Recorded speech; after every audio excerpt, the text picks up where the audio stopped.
What's up, guys? Once again, it is mp4podcast.com, bringing you guys some of the most interesting video game news that you guys really do need to know about. Now, over at Nintendo, Iwata is going to have to take a 30% pay cut, and a lot of other executives at Nintendo will be taking anywhere from a 30 to 20% pay cut. Now, some people will say, well, 20% it's not too bad.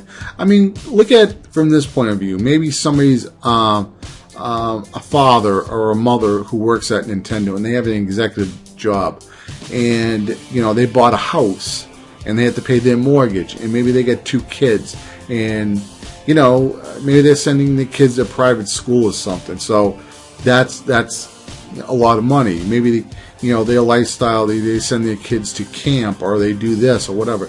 They worked hard to get these jobs, and when you get a job at a company, they're like, well, okay, we'll put you on, your salary for the year will be $200,000. Now, because Nintendo screwed up when they designed the Wii U, you now have to take a pay cut. I mean, it's understandable. I mean, they're not pulling in the money. But then again, we always hear about how much money Nintendo has. Nintendo could just pay these people, what they should be getting anyway.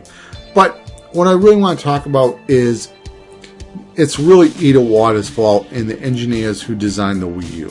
Okay, it's not the fault of some executive or whatever, marketing guy like Reggie. A lot of people want to blame Reggie. I feel Reggie is just the marketing guy for North America. He takes his orders from Japan. I don't believe Reggie even has any input on what the 3DS hardware should be, or the Wii U, or even the next console. I mean, maybe he will now. They may actually go to him and say, hey, what do you, because he's an American, so they may actually go to him and ask him, why don't people over in America or in Canada, why aren't they digging the Wii U? And so he may actually step in now and maybe give Japan, the executives over at Japan, the right answers that they now do need to hear. And they really do need to hear these answers. I remember the days of when I got my Super Nintendo, and the graphics of the Super Nintendo were amazing. They were better than the Sega Genesis. The resolution was sharper. You could actually tell on your old CRT TV set. The color palette was amazing on the Super Nintendo. And the CD quality sound that you got from a Super Nintendo cartridge was amazing. And when I got my Super Nintendo, I became a strong Super Nintendo fanboy. I was just like, the Super Nintendo is just better than the Sega Genesis. Now, don't get me wrong, I love the Sega Genesis, and I'm a big Sega CD fanboy. The Sega CD was like a different type of, experiment, whatever you want to call it, the Sega was doing, but it did have a lot of great games that you could only get on the Sega CD. But I'm just talking about cartridges. And Nintendo offered a better experience than their competitor. Of course, the Genesis did come out 2 years earlier, but whatever. It was a better console than Super Nintendo. And when people go to the stores or they look at YouTube videos now of the games that are coming out for the PS4, the Xbox One, and the Wii U looks on par with the 360 and the PS3. That doesn't look too good when people are actually tired of those graphics, okay? The Xbox One came out in 2005 and the PS3 came out in 2006. The graphics that those consoles render, they look outdated. They look old. Now, a lot of games that you may actually be looking, it's like, well, Call of Duty doesn't look that much better. Like I've said before, this is a generation of better textures. We've pretty much maxed out how much modeling we need to make somebody look like a human. The head, the mouth, the chin, the shoulders. I mean, we can take a 3D model of a person and make them look just like a real person, okay? What it is we need to improve the skin, the hair, the lighting, all those things. And you see a lot of that stuff like in the new Tomb Raider. When you look at the Lara Croft, that's in the, the Xbox 360 or the PS3 version, and then you look at what she looks like now in the PS4 and the Xbox One version, there's a big difference. Those textures are next generation. And of course, we're probably going to see even better polygons, but really what's bringing this generation to the next generation is the textures. And that's something that the Wii U just can't do right now because it doesn't have as much RAM, doesn't have as much power. I know that Nintendo has invested maybe in some software or some other things to help improve textures and compression techniques and so on. Microsoft did that with the Xbox 360 and everything like that. But Iwata needs to wake up, okay? The next Nintendo system, it needs to have online as good as the Xbox One, as good as the PlayStation 4. It can't be as good as the PS3, okay?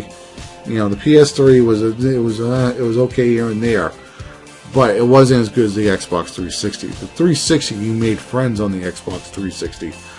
On the PS3, it was harder to make friends. Sometimes you could. It was more of an oasis on the PS3. And Nintendo has to step up their game. Really has to step up their game on the next console. And I really do believe that they should just build a system for everybody to program for. They need to build an x86 architecture system like the PS4 and the Xbox One. Forget about the Power PC, forget about the backwards compatibility and all this stuff.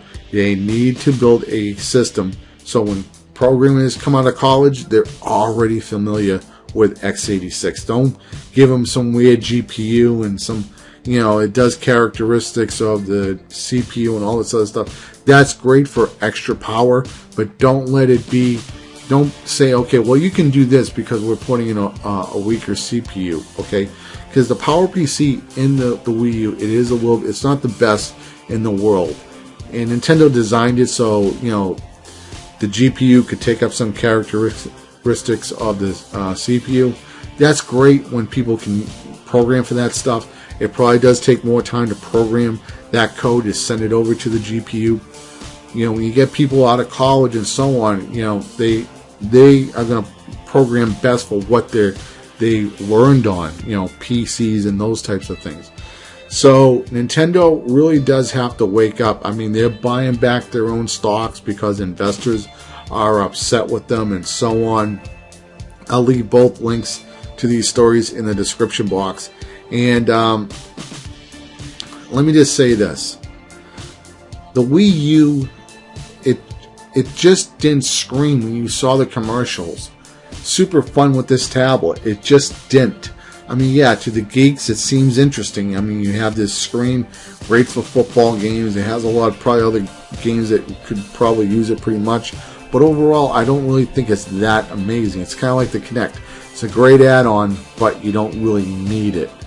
And like I said, when I saw the Super Nintendo and I played the Super Nintendo, it was an amazing experience compared to the Sega Genesis. Even though you got the same games on Genesis, Super Nintendo, but it was the better version on Super Nintendo. Nintendo needs to build a system that's on par with next generation, even better than next generation if they're going to bring out a system within 3 years or so.